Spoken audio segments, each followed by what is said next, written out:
आपण इलेक्ट्रॉनबद्दल विचार करतो तेव्हा तो व्हॅक्यूममध्ये कसा वागेल हे आपल्याला साधारणपणे माहीत असतं, अगदी सरळ आणि सोपं. पण तोच इलेक्ट्रॉन जेव्हा एखाद्या स्फटिकाच्या म्हणजे क्रिस्टलच्या आत जातो तेव्हा त्याचे नियम पूर्णपणे बदलतात. मग असं नक्की काय घडतं आतमध्ये? या बदलामागे एक खूप इंटरेस्टिंग कॉन्सेप्ट आहे. आणि हाच खरा प्रश्न आहे. बघा, जेव्हा इलेक्ट्रॉन एखाद्या घनपदार्थातून जातो तेव्हा तिथलं वातावरण त्याचं वागणं पूर्णपणे बदलून टाकतं. तो आता एकटा नसतो. तो त्या क्रिस्टलमधल्या अणूंच्या एका गुंतागुंतीच्या जाळ्यातून प्रवास करत असतो. आणि त्यामुळे त्याची हालचाल एका फ्री पार्टिकलपेक्षा खूपच वेगळी आणि कॉम्प्लेक्स होऊन जाते.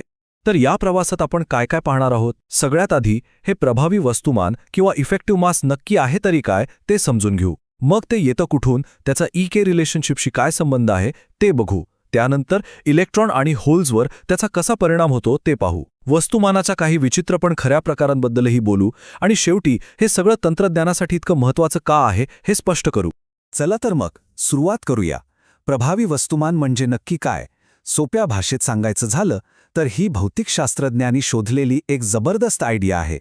याच्या मदतीने ते क्रिस्टलच्या आत इलेक्ट्रॉनच्या त्या गुंतागुंतीच्या वर्तनाला एकदम सोपं करून टाकतात.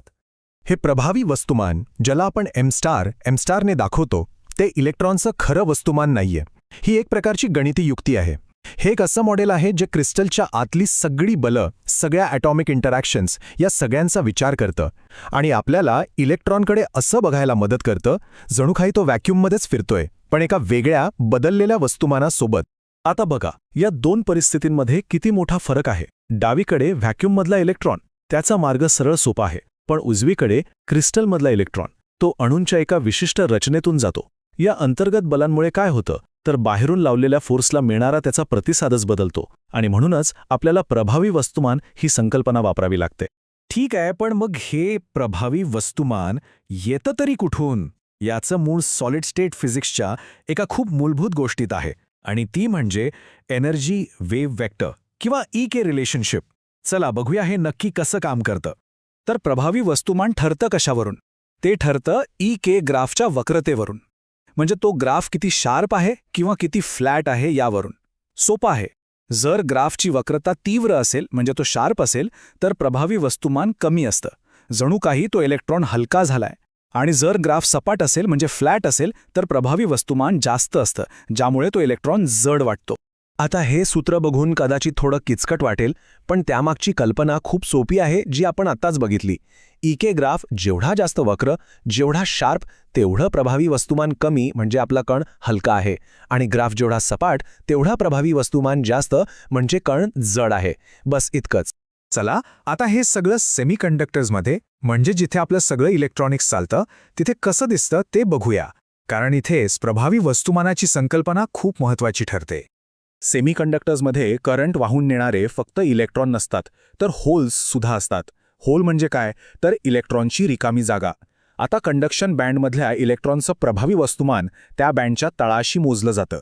पण व्हॅलेन्स बँडची रचना जरा जास्त कॉम्प्लेक्स असते. त्यामुळे तिथे जड होल्स आणि हलके होल्स असे दोन प्रकार तयार होतात. आणि त्यांच्या नावाप्रमाणेच ज्या बँडची वक्रता कमी म्हणजे जो सपाट आहे तिथे जड होल्स असतात, आणि जिथे वक्रता जास्त आहे तिथे हलके होल्स. हा आलेख बघा. दोन लोकप्रिय सेमीकंडक्टर्समधला फरक लगेच लक्षात येईल. गॅलियम आर्सेनाइडमध्ये GaS इलेक्ट्रॉनला त्याच्या मूळ वस्तुमानाच्या फक्त 7% वजन जाणवतं. या उलट सिलिकॉनमध्ये Si हेच प्रमाण 26% आहे.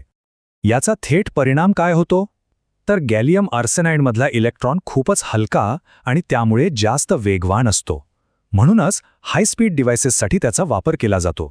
आता आपण या संकल्पनेच्या सर्वात आश्चर्यकारक आणि खरं सांगायचं तर थोड्या विचित्र भागाकडे आलो आहोत. कारण प्रभावी वस्तुमान हे नेहमीच पॉझिटिव्ह असेल असं नाही. के बँडच्या रचनेमुळे ते पॉझिटिव्ह, निगेटिव्ह आणि अगदी अनंतही असू शकतं. हे खरंच अविश्वसनीय आहे नाही का? एनर्जी बँडच्या तळाशी वस्तुमान धन म्हणजे पॉझिटिव्ह असतं, कण अगदी अपेक्षेप्रमाणे वागतो. पण बँडच्या शिखरावर वस्तुमान ऋण म्हणजे निगेटिव्ह होतं. याचा अर्थ असा की जर आपण इलेक्ट्रॉनला पुढे ढकललं तर तो चक्क मागे जाईल. आणि इन्फ्लेक्शन पॉइंटवर जिथे वक्रता बदलते तिथे त्याचं प्रभावी वस्तुमान अनंत होतं. म्हणजे कितीही बल लावलं तरी तो कण जागचा हलणारच नाही. तर या सगळ्या थिअरीचा, या विचित्र वस्तुमानाचा व्यावहारिक उपयोग तरी काय? प्रभावी वस्तुमानाची ही संकल्पना केवळ एक बौद्धिक व्यायाम नाही, तर आधुनिक तंत्रज्ञानाचा एक महत्त्वाचा आधारस्तंभ आहे. याचे 2 मुख्य उपयोग आहेत. पहिला म्हणजे ॲनिसोट्रॉपी. काही क्रिस्टल्समध्ये इलेक्ट्रॉन कोणत्या दिशेने जातोय यावर त्याचं प्रभावी वस्तुमान अवलंबून असतं. जणू काही एका दिशेने रस्ता एकदम गुळगुळीत आहे आणि दुसऱ्या दिशेने खडबडीत. आणि दुसरा उपयोग आहे डायमेन्शनॅलिटी. क्वांटम डॉट्ससारख्या अतिसूक्ष्म रचनांमध्ये ऊर्जा पातळी मोजण्यासाठी ही संकल्पना श्रोडिंगरचं ते किचकट समीकरण खूप सोपं करून टाकते. तर या सगळ्या चर्चेचा सारांश काय? प्रभावी वस्तुमान ही एक खूप पॉवरफुल पद्धत आहे. यामुळे शास्त्रज्ञांना क्रिस्टलच्या आतल्या गुंतागुंतीच्या जगाला एका सोप्या मॉडेलमध्ये बसवता येतं आणि म्हणूनच ते पदार्थांचे इलेक्ट्रॉनिक गुणधर्म अचूकपणे डिझाईन करू शकतात आणि त्यांना नियंत्रितही करू शकतात. आणि हाच विचार आपल्याला भविष्याकडे घेऊन जातो. जर आपण पदार्थांची रचना करून इलेक्ट्रॉनला हलकं किंवा जड वाटायला लावू शकतो किंवा त्याचं वस्तुमान चक्क निगेटिव्ह करू शकतो, तर विचार करा, या क्षमतेचा वापर करून भविष्यात कोणत्या प्रकारची अविश्वसनीय इलेक्ट्रॉनिक उपकरणं तयार केली जाऊ शकतील. यावर विचार करायला नक्कीच हवा.